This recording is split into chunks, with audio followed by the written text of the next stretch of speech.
Well, The View must be trying to do some damage control because somehow JD Vance is getting on the show.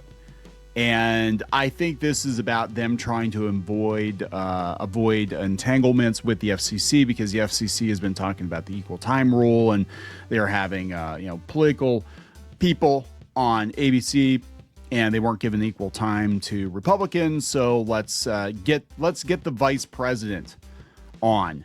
And I don't know how this is going to go because they spend a lot of time attacking this guy. If the appearance of Arnold Schwarzenegger a year or two ago is any indication, it's probably not going to go well, because they were trying to give Arnold a bunch of crap.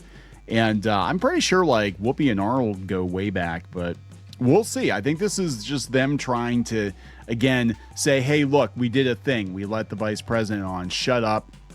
Brendan Carr, stop with the FCC investigation, whatever, because ABC is actually getting pretty close to possibly losing their broadcast license because they're under fire right now from the FCC. So we'll talk about it. The Daily Beast is mad. A few years ago, remember, guys, prior to Trump's first election, and I can't believe it's been like 10 years now, prior to 2015, 2016, it was normal for, well, one, it was normal for morning talk shows to be apolitical. But even if they had a political bent, they would have people on from the other side of the aisle. And if, you had the president or vice president, whoever it was at the time on, even if the host wasn't a big fan, even if the host made a lot of jokes, like, George W. Bush or whatever, it was very normal to try to get a president on or a high ranking politician on. And you might rib them a little bit or whatever. But yeah, now it's like it's verboten. Like if you even talk to somebody,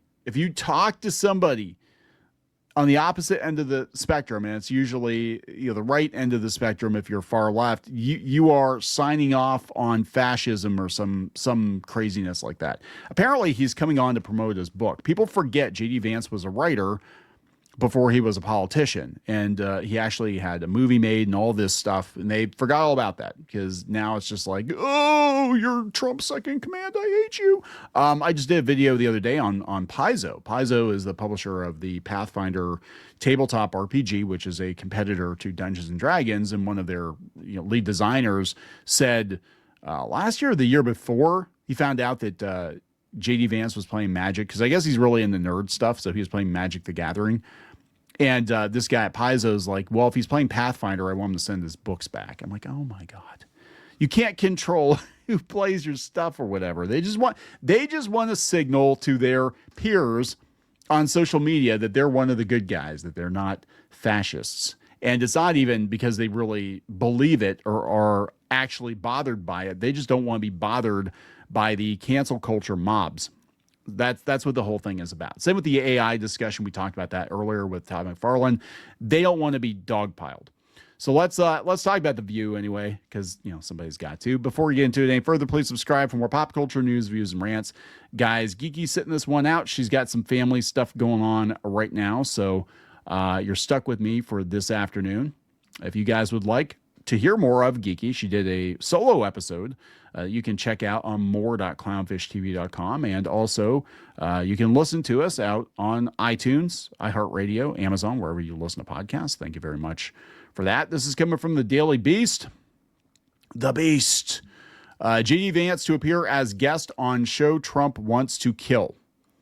Boy, that's a headline, isn't it? The vice president is promoting his book, Communion, Finding My Way Back to Faith. And I'm sure he's going to get pushback from some people there.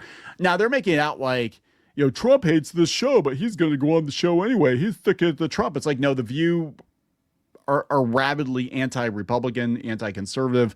They've roasted JD Vance to hell and back. And I'm shocked they would have him on, and I really do think it's only about the FCC stuff. Vance is going to go from hot topic to guest on The View next Tuesday, the daytime talk show, which is hosted by Trump critics Whoopi Goldberg. I remember when she was an actress and a comedian. And Navarro Joy Behar, Joy Behar, currently on hiatus. Is she on hiatus willingly, or did they boot her off? Sarah Haynes, as well as former Trump aide Alyssa Farah Griffin, who announced on the show on Thursday she did not vote for her former boss in 2024. It's under investigation by Trump's FCC for not adhering to a long ignored equal time rule for both Democratic and Republican guests. That's why he's going on. They're testing the waters, I think, or they're on ABC's end. They're allowing him on. And remember, Disney's got a new CEO now too, Josh D'Amaro. But they're allowing him on because they want to look like they're being fair. But I think it's gonna be a very uncomfortable. It's going to be a very uncomfortable conversation, I think. Well, we'll see. It might go well. Who the hell knows? ABC fired back at the investigation last month, calling it unprecedented, beyond the commission's authority, and counterproductive to the commission's stated goal of encouraging free speech and open political discussion. Now the show will host the first ever sitting Republican vice president to visit the show. Boy, isn't that convenient. The appearance, which will air live, comes after Vance has heavily criticized the show as propaganda. And I mean this in all sincerity. Check your security. It's live. You've got the vice president. It's live. He's going to be sitting in front of an audience of people that probably hate him, almost definitely hate him. You're going to want to check your security. I hope they have good security. That's all I'm saying. Vance made the comment after Trump's 2024 opponent, Kamala Harris, joined The View from the campaign trail. According to the Associated Press, he called the daytime series the easiest interview in the entire world for a Democrat politician at a rally in Detroit. I mean, if I walked into The View, that'd be like walking into this room with an Ohio State jersey, right? That's something you just don't do. Well, he's doing it. And again, I think they're allowing him to come on to show Brendan Carr that they're going to attempt to be fair to keep their broadcast license. That is my opinion. And, we'll see how it goes. Sonny's not going to be there. Vance has been a frequent topic of discussion during the show's politics heavy hot topic segment. Which part is that? Because every segment I've seen on The View is just politics. It used to be that they would talk politics somewhat, but mostly it was just like kibitzing about women's stuff. And now it's like all politics. Where some of Trump's fiercest critics, whom the White House has called irrelevant losers with low ratings, regularly tear the administration to shreds in 2024, as the table discusses after Vance's comments criticizing Taylor Swift for endorsing Harris. When grocery store prices go up 20%, it hurts most Americans. It doesn't hurt Taylor Swift. When housing prices become unaffordable, it doesn't affect Taylor Swift or any other billionaire. Goldberg ended up apologizing for her heated reply to the vice president. Shut up, JD. Stop talking, she said before returning after the commercial break to say, the reason I apologized is because I hate when pundits tell me to shut up. So it's not a nice thing to say. So I do take it back, but the implication is hush. I am sure somebody was whispering in her ear during the commercial break and they said, hey, Whoopi, yeah, we don't want to get sued or anything. Because they've had to read statements on air. Sonny Hostin had to read a statement on air. Now, Whoopi Goldberg, and I'm going to be very fair here. I went to a taping of The View in 2017. And this was at Disney World, and it was part of a PR event. People know this. We used to be on Disney's approved media list. We used to get invited to all this stuff. And Whoopi was actually really, really good with the crowd. And I'm going to be honest, she kind of turned the politics off and on. Like, they were talking politics somewhat. It wasn't as bad back then as it is now, but they were talking politics somewhat. And it was weird. It was like an animal kingdom. But then as soon as the cameras stopped rolling, as soon as they cut the break, she just became a different person. And it was like the Whoopi Goldberg you remember from, HBO or whatever. Like, it's Whoopi Goldberg, and she was great with the crowd. So I don't know. I'm going to be honest. I don't know how much of this is she really feels this way and how much of it is she's playing to her audience. I don't know. Like, I know Sonny Hostin and Joy, for sure, they're just very far gone with politics. Whoopi's an actress. I'm pretty sure she's an Academy Award-winning actress. I'm just saying. I don't know if she's really that far gone or she's just playing the part because that's what pays the bills. I have no idea. I will say, in the interest of fairness, that she knows how to work a crowd still.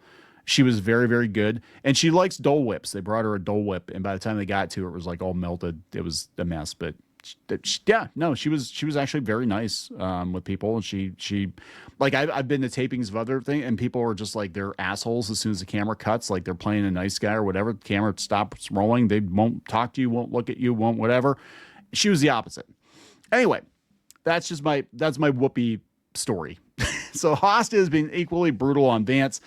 Telling viewers after he was selected as Trump's VP pick, I think he picked him because he knows that he's the vice president that will do the things that Mike Pence would not do. On Thursday, Goldberg teased Vance's appearance by telling viewers they will ask Vance about how the administration is looking out for Americans' best interests, which will be one of many questions. So I'm sure. Actually, the Daily Beast is being unusually quiet. Like I didn't see any. This is strange for them because usually they'd be like, that fascist is on fascist TV and that fascism, Nazi. They're not doing that.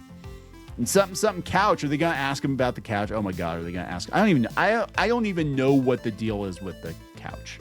I have no idea. But yeah, this will be really interesting, and it's gonna be good for ratings, regardless of how you feel about The View, regardless of how you feel about JD Vance. Their ratings are gonna skyrocket because people are gonna watch because they're expecting a dumpster fire, and it might not be a dumpster fire. It might be a very tense meeting, but at this point, like, Disney can't afford to have this thing go sideways because it's going to give Brandon Carr ammo to shut him down. I'm just saying. So if you're expecting fireworks, I don't know if you're going to get them. I would kind of sort of like to see it. I loved watching Arnold give it back to them, but I don't think it's going to happen. Sorry. Just my opinion. I'm going to wrap it up. Please subscribe. We'll talk later.